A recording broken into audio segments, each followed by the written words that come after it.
All right, welcome back to Lindroth Hockey Podcast. We are in partnership with Black and Gold Hockey Productions. You're here today with co-host father and son duo, Andrew and Jim Lindroth. Dad, how you doing today? Doing great, Andrew. Excited about this guest. I don't want to steal thunder. Go to the intro, and then we might talk about, why I'm excited to have this guy on. Yeah, absolutely. So today we're excited to have with us Kyle Rhodes. So Kyle played junior hockey in the OHL for the Guelph Storm from 2015 to 2017, and then finished off his junior career of the Sudbury Wolves from 2017 to 2018. After graduating from junior hockey, Kyle went on to sign his first pro contract with the Indy Fuel and Tulsa Oilers in the ECHL during that last tail of the season. He played the following season with Tulsa Oilers and since then have suited up for several competitive teams in the ECHL. He is now currently playing for Wichita Thunder this season, and we can't wait to see him play when he's back at the BOK Center in Tulsa. Yep. We watched him play in Tulsa, so huge reason why we're excited. So please welcome our guest today, Kyle Rhodes. Kyle, how you doing today, man? Doing great. Thanks for having me, guys. Yeah, man. So we're excited to have you. I know we talked a little bit off air, but we enjoyed watching you play for a year and a half here in Tulsa not too long ago. And with Chris Orbit, how do you say his name? Ortobody. Ortobody. Right? That's Ortobody. Man, when he said that you guys are best buds, and we said, "Hey, do you think you can hook us up with Kyle, man? That would be great." And he was like, "Sure." So I'm glad it worked out. But a big shout out to Chris. Yeah, thank you, Chris. For that. Yep. So Kyle, starting from the beginning, and correct me if I'm wrong with any of this information, but as a native of Virginia, how did you get involved with the OHL and what made you commit to that league for the next 4 years to develop as a player? That is a good question. Truthfully, I don't even know how I got involved in the OHL. No, I growing up in my teenage years, so my dad, to start from the beginning, he played Division I hockey at St. Lawrence for a year. He actually ended up flunking out of school. Wasn't a big school guy, but he was from the Philadelphia area. He actually grew up, with Mike Richter, the goalie, one of the best goalies of all time there. And, he went on to play prep school, played Division I college, ended up, college wasn't for him. Ended up moving to Virginia from the Philadelphia area and started his business there. And, back in, I guess, the 90s there, that's when kind of hockey started to come up in Virginia. And that's when I was born. We had, the Richmond Renegades. They were a great ECHL team back in the day. And a lot of those guys, I guess, retired, lived in the Richmond area, started the programs there, opened up some rinks. And yeah, so I grew up, I guess, playing through the Richmond hockey, youth hockey, whatever you want to call it. And then, growing up, I was always one of the better players. And, I put my heart and soul into it as a kid, right? That was all I ever knew. It's kind of my dad, I guess, he was kind of I wouldn't say the driver behind it, but, that's what he, put me and my brother in hockey at a young age. And we just kind of fell in love with it. And, he did whatever he could to kind of help us out, my mom and dad there. And when I was about 13, we got our first AAA team in the Richmond area. And it was a U16 AAA team. And I was, 13 years old at the time. And I actually ended up making the team, playing there. And the coach for that team was Kevin St. Jacques. And he has a long history, played pro for 16 years. He actually played in the Western Hockey League. And at one point, he was the top scorer in the league, in the Western League. And this was, the Mike Modano era of the WHL. And he kind of was the guy that was like, hey, there's, the major junior hockey in Canada. He thought I could be a good fit there. I'm a bigger guy. I was always a, pretty big, strong kid growing up. And he would actually have, he knew some connections in the Western League. It's like, hey, I got a player, down here playing, and, would have the guys come watch me. And then we'd play up north in Buffalo, and they'd have American scouts in the OHL there. And, teams would watch our games and stuff. And I guess somehow, they were watching me there. And I work with a family advisor too. And I went up and played in the OHL Cup. That's like one of the biggest, I guess, tournaments in, U16 minor midget hockey. This is when I was, 15 or so or whatever, and played in that tournament. I actually only played 2 games, and I got suspended the rest of the tournament. So I only got to play 2 games. Use the I got, official. I got kicked out of one of the games and suspended for the rest of the tournament. But then, I guess Guelph was one of the teams that had watched me, throughout the year, in the New York areas when we go play there. And just to make things clear too, I played on our team in Richmond on my hockey rankings was 113th place out of 117 AAA teams. So we weren't anything special. Yeah. And, I knew the possibility was there. I had like a family advisor that, I'd worked with him for a couple of years. Just with my family, they, I guess they saw me play. They're like, hey, this, guy, let's try and point him in the right direction. And I ended up getting drafted to the OHL. And then shortly after, I was drafted to the USHL as well. And, my dad was a guy that he always told me, if you want to, pursue hockey as a career or give yourself a chance to, play professionally, whatever, the OHL isn't a bad route because you get to focus on hockey. And at the time, I didn't like school either. I wasn't a school guy at all. That wasn't just that, that just wasn't my interest. And, I went to the USHL camp, which is Waterloo Blackhawks. That was the first camp, went there, didn't make the team. Then I went to Guelph's camp and, I guess they really liked me and they were like, hey, you're not going to make it this year, but we'd like to sign you for next year to play here. Guelph that year, they actually went on to the Memorial Cup. They have tons of guys in the NHL from that team. I was like, yeah, like if you guys want me, it seemed like Guelph wanted me. So I was like, me and my dad talked. It's like, yeah, let's go there. So I ended up signing in Guelph. I went back to America, I moved to Philadelphia to play for the Junior Flyers AAA program. Played there for a year, then started my OHL career. And so what was that like as a teenager, especially as an American taking a much different route? Most Americans will go now either to the USHL if they want to go to collegiate hockey or they do that before collegiate hockey. What was that like for you just as a teenager growing up, having to adjust, move away, do these things, build up families and still focusing on school, hockey? I mean, that's got to be pretty tough, especially, you're also going to a different country. Right. I mean, that's crazy. Yeah, it was very tough. I mean, I'll go back to my first year away from home. I was 15. I was in 10th grade, moving to Philadelphia. And the way the school, they wouldn't let me go home after the season. So I had to stay there until like late June to go to school there, which is brutal. That was tough on me as a kid. Jeez. But it was like, because, usually you play your season, you go to school there, then you move back home or whatever. But I just stayed there the whole time. And, but that year it was kind of, I was playing on a good team, a good AAA team. We were playing against the best teams in the country. It was like, it's first moving away from home and, there was hard things like you miss your friends, family, girlfriend back home, whatever. And then going to the OHL was actually, from I guess away from the rink perspective was a lot easier, truthfully, because you went to school with all your teammates, you hung out with all your teammates, they put you in good homes. They really took care of you. But from a hockey standpoint, I didn't know anything about what was going on there. I remember my first preseason game, I was taking my spare sticks out to the bench and the equipment guy's like, it's like, what are you doing? I'm like, oh, just taking my spares out with me. He's like, this is the pros. We do that for you here. Awesome. That's awesome. Yeah. Now, So, what led you to Sudbury? Because you were there for almost 4 years, and then your final year, you got picked up and you went to Sudbury Wolves. How did that come about?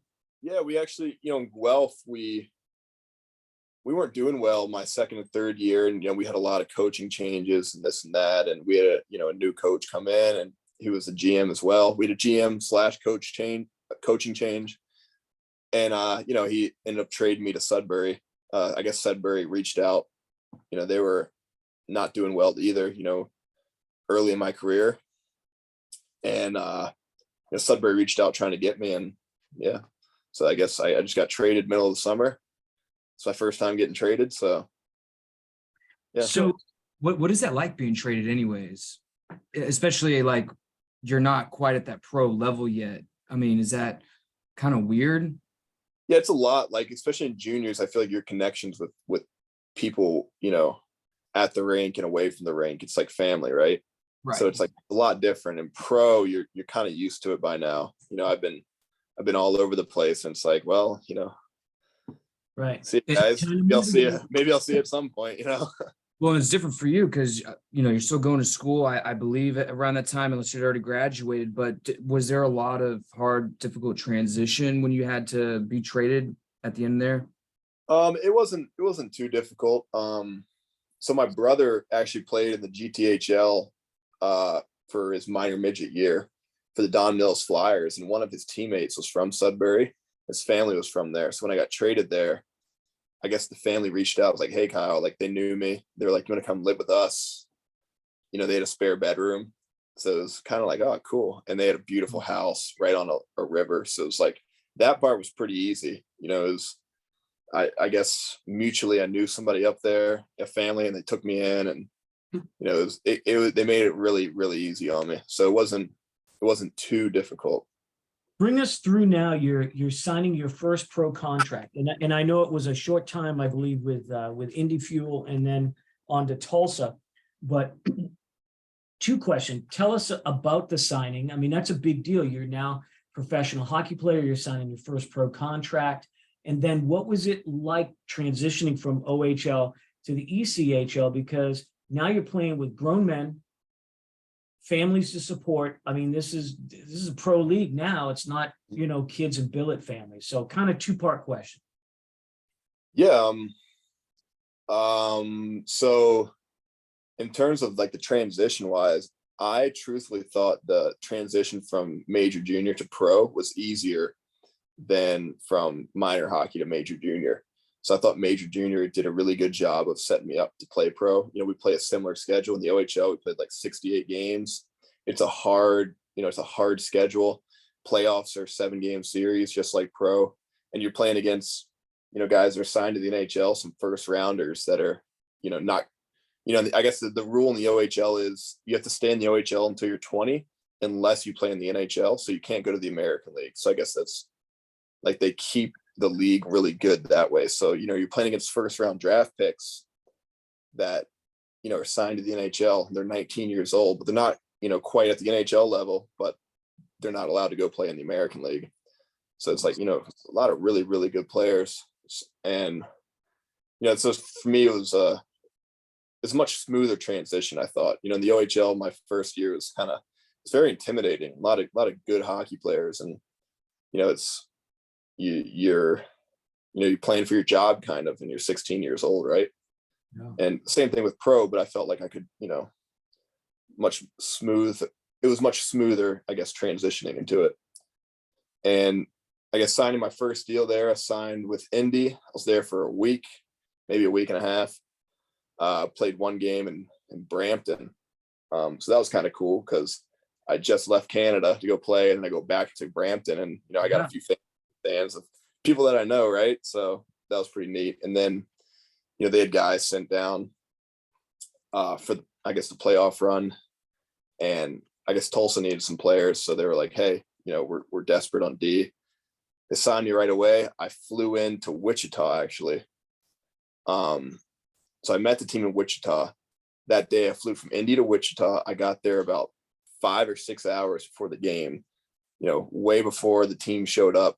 And I'm just sitting here in Wichita, like, what am I doing? I went to a coffee shop, got like a sandwich or something for my pregame. Then the team ended up showing up, and I think it was like my second shift I scored. So that was my first pro goal. Nice. Yeah, it's pretty neat. Yeah. So now, were you on? I should have looked this up, and I didn't do my due diligence, Andrew. So when you're at Tulsa, were you there the run where they went to the conference finals? No. I was not. No. I think it was 2 years later, I think. Yeah. We didn't make the playoffs. We were right on the right on the cut of 4th and 5th place in the division, and we just missed it by a hair there. So. Talking a little just some current Tulsa players there.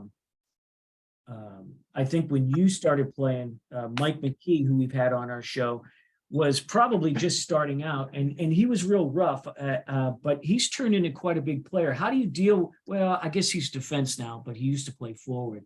I was going to say, what is it like to yeah, so I was wondering, what it's like to play against somebody like a big player like Mike McKee. How would you move someone that big? You're a big guy yourself, but talking about the battle in front of the net, how do you move those guys? Do you have any strategies without giving away any secrets since you're still playing? Not necessarily. I mean, Mike is a big, strong, mean guy, and he kind of lets you know when you're there. So you go down on him, and I'm also a bigger guy, so it's like, I probably move better than Mike, but I don't move, well enough to avoid him. So anytime I'm near him, I'm always, if I'm skating up the ice or whatever, he's there, right? And a guy like him, it's just it's not a whole lot you can do and try to move him. Just try and eliminate, his abilities with his stick or with the puck, or so be it. So it's more of a trying to take the skill away from him, I guess, instead of trying to physically, dominate him. We do have a good Tulsa listener base, because we do have a lot of Tulsa players that do come on, or former. What can you give us a little bit for the fans about some of the memories you might have for your year and a half in Tulsa? Anything kind of stand out? Maybe anything, culture of the locker room, or the area, fans.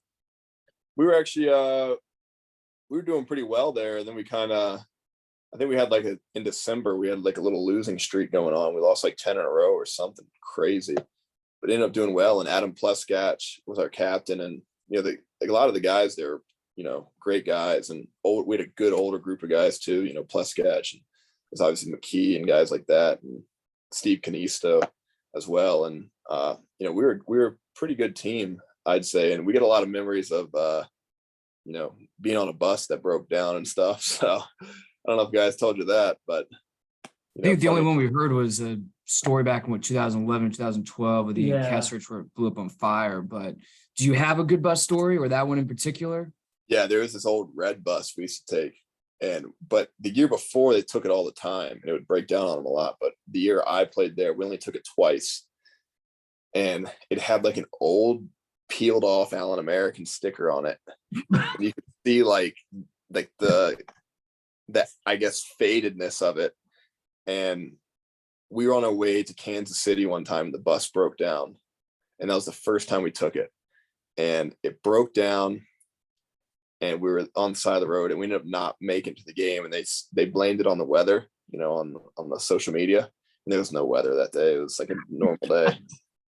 And I think we were in Wichita, and the guys were like, we're never taking the bus again. We were trying to, it's dangerous, right? And that, I think that time the Humboldt Broncos, the year before, that was when that whole story happened, right? And we were in Wichita, and they're like, if that red bus shows up, we're not getting on. And the red bus showed up to take us home, and we all sat in the locker room like, what are we doing? And we ended up getting on it, and we were 20 minutes from Tulsa, the Box Center, 20 minutes from being there, and the bus breaks down. It's so that was 2 times we took it. Wow, that's terrible. That is great. Yeah. Kyle, one of the questions I did want to ask while we're still on the Tulsa Oilers, Adam Pleskach, and he's been the captain. He's at least been on the Tulsa Oilers for over a decade now, I think. But he's not playing this year. He's not. I think he retired, didn't he? Yeah, I think he retired. I thought he started playing this year. No, he didn't. He retired. I think he was supposed to. He was signed, and then he ended up just on it. Yeah. I know he was at training camp, but maybe he didn't start. Well, anyways, now leads into it perfectly. What was it like playing with Adam? And for people that don't know, I mean, if you're from Tulsa, he's just one of those captains. He's played in the ECHL. He was probably retired at near 40 now.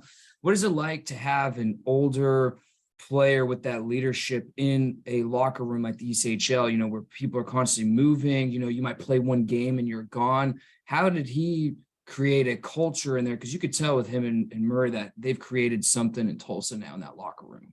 Yeah. Pleskach was awesome. He was obviously he was our captain. He was a well-respected guy. He didn't say a whole lot, but he was a man's man, that's for sure. He, he's kind of an old school guy too in terms of his playing. Doesn't look the greatest, but somehow he puts 40 goals in the net every year, right? So it's like how is this guy still doing it? It's nuts. But he was a great guy and definitely created a good culture in that locker room and a winning culture. And he was, the guy that, when he did say something, you listened, right? And it was usually important. And, he was a guy every night finding himself on the scoreboard in some way. Right. So, and I think he's a plumber, or he was a plumber in the summertime there. So it's like, he's just a well-respected dude. And, like I said, he was kind of old school guy, and, he didn't say a whole lot, but when he did, you listened. So. Well, now you're certainly a vet now. You're not as old as Adam, obviously, but you're the vet now. What have you seen from your time in the East Coast League from when you started till now? Any big changes as far as players, quality of players, player attitudes from, if they're coming down from the American League, guys that are going up into the American League? Has there been any significant changes that you've noticed? In terms of guys, I would say I think there's more guys that get sent down here from, the American League, whether on an American League deal or NHL deal now than they did, 5 years ago when I first came into the league. I think the league, it continues to get better every year. This Mountain Division, so far it's just playing Tulsa and Allen. They're two great teams, and they're at the bottom of our division, right? We're at the top, they're at the bottom. It's like, man, these are good hockey teams, and it's like, it's not watered down. There's good players everywhere, and it's very competitive. And I think the league also gets younger every year. Younger guys are in here, hungry and wanting to be better. So it's, especially for my first year in Tulsa, we had some older guys, right? Guys on the way out. Now it's like, especially on the team now in Wichita, a lot of young guys, they're hungry to get better and try and move up, or whatever you want to call it, right? So they're tough question. I mean, navigate this the best that you can since you're still playing. I don't want you to piss anybody off. It's not our goal here. But we always wonder about players that say have an NHL contract that end up in the ECHL, and guys that are the norm stays of the ECHL. How do you manage sort of the locker room where these guys might come down? Like they're pissed. They don't want to be sent down. They don't know how long they're going to stay. Some of them might be, I'll just say it, more prima donna-ish, more, they think that they, should be at a higher level when they're really not. How does a team navigate that? Because you guys have that all the time, and it's not always rehab. It's not always rehab. And they probably take all that ice time too, if they're the top prospect. So how does that work? And the organization's got to play those guys, right? Yeah. I think it's, truthfully, I think it's humbling for players. They get sent down to the East Coast Hockey League. A lot of players do come down here and do really well, but a lot, it's a hard league to do well. They're showing how good this league is, right? And it's like, you're at an opportunity where when you're signed to an NHL deal, that means you have an NHL team that thinks you could potentially play in the NHL one day, and they're investing in you.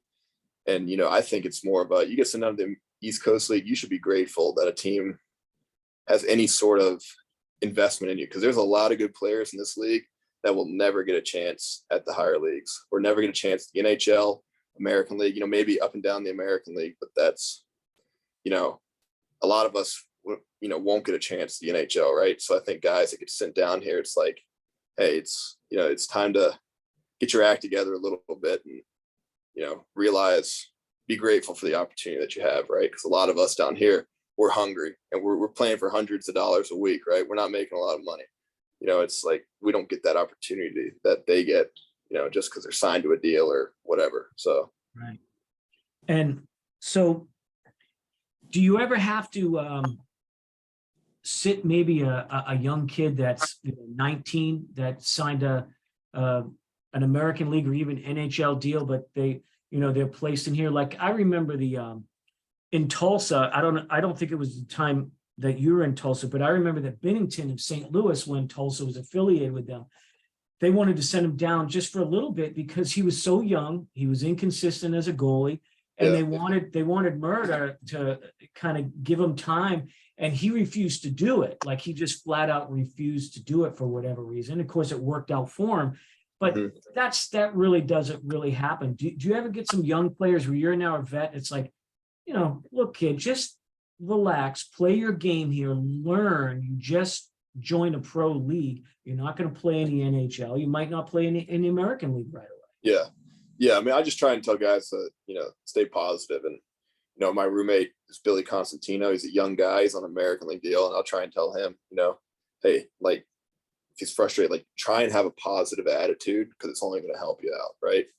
If things aren't going your way, like, Billy's an awesome player, but if things aren't going your way, try and be positive and try and just keep moving forward, because that's really all you can control, right? You can't always control, things outside of your approach to, whatever's going on. So it seems to me, though, that, everybody kind of talks about the East Coast League, even though it's sort of a double A, right, of the hockey. But now there's, like you talked about, they've elevated the talent of the league. I mean, it's really competitive. It's excellent hockey. And now you've got other, I won't call them minor leagues below that, but that's what it is. You have now all these other leagues where these guys are trying to break in, and they may not even make it to the East Coast League. Yeah, the East Coast League is a hard league to make it. And it's like, you got a lot of college guys that are like, or junior guys. I was one of them, right? That say, oh, I'll never play in the East Coast Hockey League or whatever. And sure enough, a lot of them don't even make the team in the East Coast Hockey League. So it's a very, very tough league to make as it is. And, like I said before, guys at the American League, they should, just to have an opportunity to be there, you should be grateful and appreciative, because every year new guys are coming into the American League, whether it's junior guys or college guys that are freshly signed, they're coming into the American League, and you get 3 years on your NHL deal. And then it's like, you got 3 years to prove something, or else you're, come right down here to the East Coast League or go to Europe or whatever. So during 2020, when the pandemic starts to happen, seasons canceling, and now the unknown, especially for, a pro athlete just in general, I'm sure so many things are up in the air. So what was it like for you as a pro player to deal with the complications regarding the pandemic, not sure where you're going to play, what's going to happen next? How did you deal with it mentally, and what did you do during that time to ensure you still had a job? Well, taking it back a little bit, that 2019-2020 year, I actually missed my whole second year. I was dealing with some, reproductive injury issues, and, I was coming, on the way to come back to play, and then COVID, or not reproductive, reoccurring injury issues. And I was coming back to play, and then COVID, I guess the world stopped, just randomly and shut down. So it's kind of like a blessing in disguise for me, because I got a little more time to kind of, heal and get myself ready. But during those times, obviously, you had, everything was shut down, right? And my dad owns a construction company, so I was doing construction. Me and my brother were doing that because it was essential, it was essential business or essential work or whatever. Yeah. So, we still got to, I guess, do something. We were working, making money, and we were saving up money, because in Florida, most stuff was open. Guys were skating down there. So in July, we went down to Florida and spent, about 2 months there to try and train and get ready for the year. And we spent our 2 months there. My brother went off. The USHL was playing. He, went to the USHL to play. And then I was still waiting. I was signed in Kalamazoo, and I was waiting. I was still working construction. I was thinking, season going to start. We were told it was going to start up at a normal time. They kept pushing it back.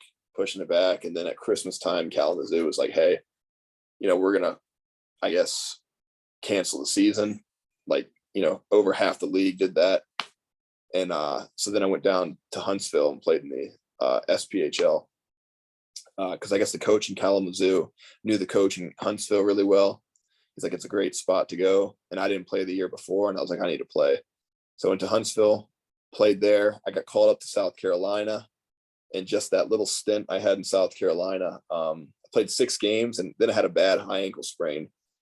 But the league was incredibly good, and it was filled with American League players, and it was ECHL was a great league that year. It's a great league now, but it was even better, during that COVID year.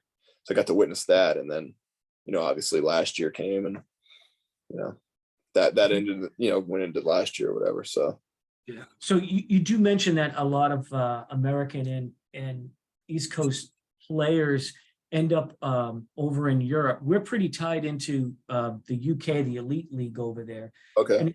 And it seems like there's a huge pipeline from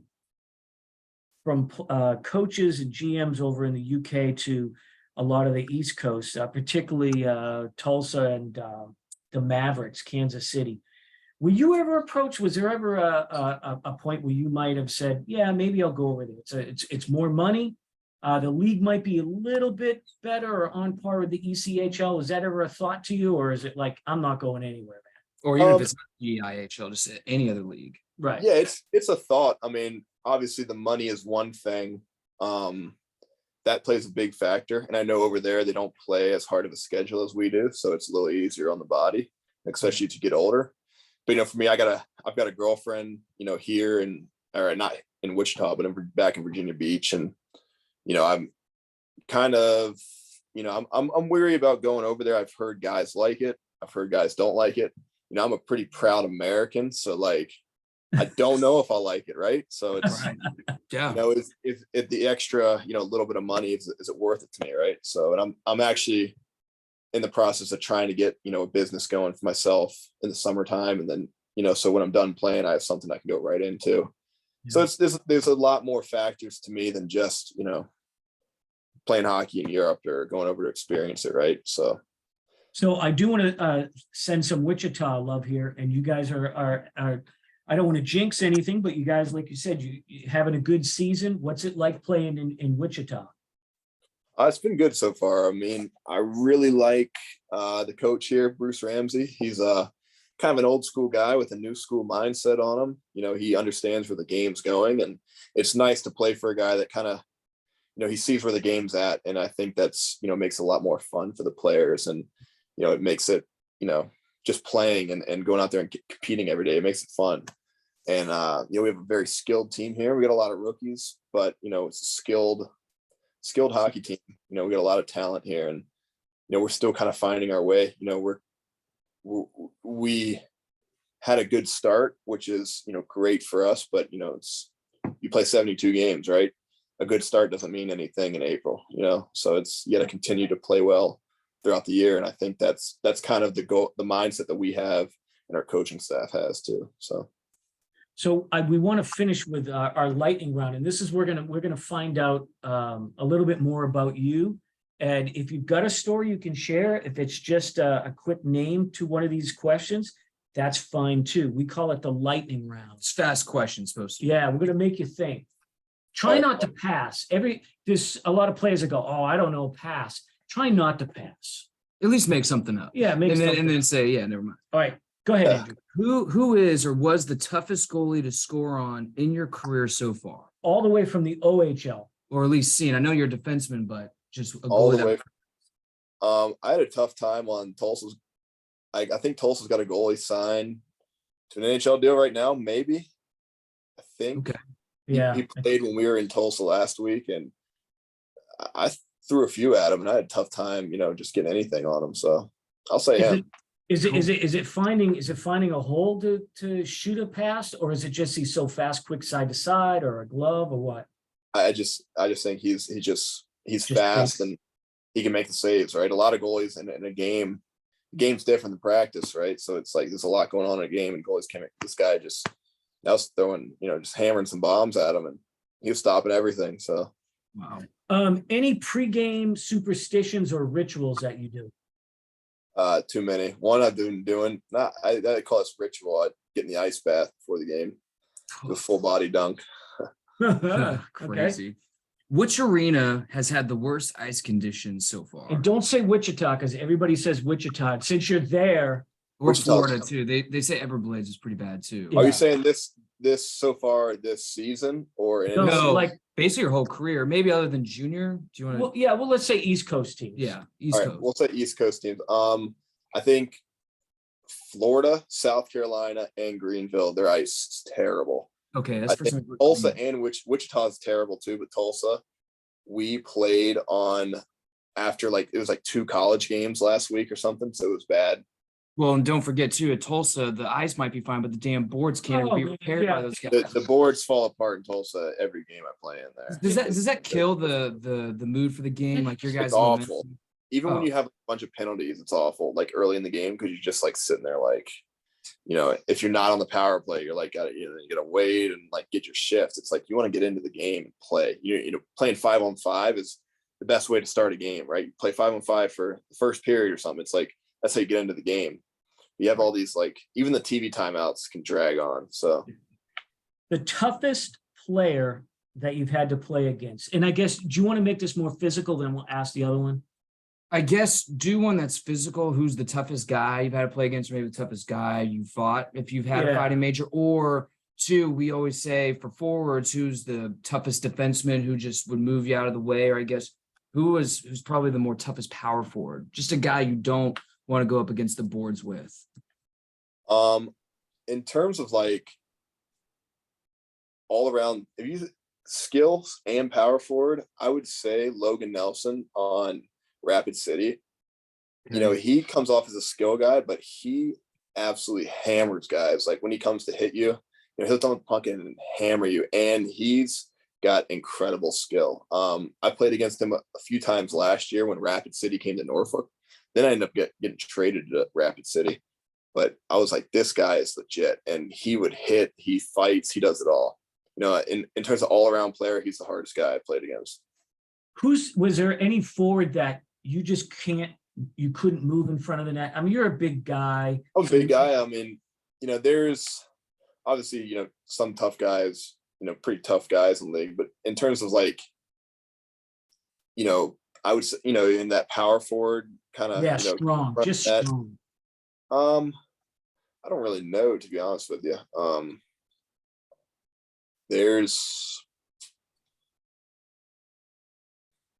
I don't know. That's okay. That's fair. You're such a big guy. I'm sure that you don't. Yeah, it's have I that don't problem. trouble these guys. Jeez. What's the most embarrassing thing to happen to you during a game or a warm up? Yeah. Anything. Obviously falling in warm-ups is the worst. If you Yeah. step on a puck or something. In juniors one time, I was wheeling around in warm-ups and the goalie skated in front of me. I tried to dodge him and I fell. And I was getting up. I slid into the boards and I was getting up and a puck missed the net and hit the glass and hit me right in the mouth. And I had to get my teeth sealed back in and I was bleeding everywhere. I was like, oh my gosh. And my parents were in town for that too. And Oh man. Hey, do you on any team, is it still standard practice that if you trip or fall over the blue line during warm-ups, you get to pay some money? Usually that's in a game. If you fall, you owe a case of beer or $25 from the board or whatever. Not necessarily in practice. I know I've skated with some junior teams before our season starts. So back in Virginia Beach, the Hampton Roads Whalers. If someone they call it taking a digger or whatever, if you fall in practice, you owe whatever on the to the fine jar or whatever, and everyone they get they memorize the time, where you fell, how you fell. That's more junior stuff, so it's pretty funny. So I know this is a broad question, but just what has been the most fond memory of your hockey career so far? Just any memory. I would say my last year in the OHL, me and my brother got to play against each other quite a bit. And that's pretty cool, and I'm hoping I can stick it out, and maybe play a year with him pro or a couple years. So that'd be the dream. Also playing with Chris Ortobody last year, nothing can compare with that. He came into Norfolk. I'd signed in Norfolk and I lived in Virginia Beach in the summer.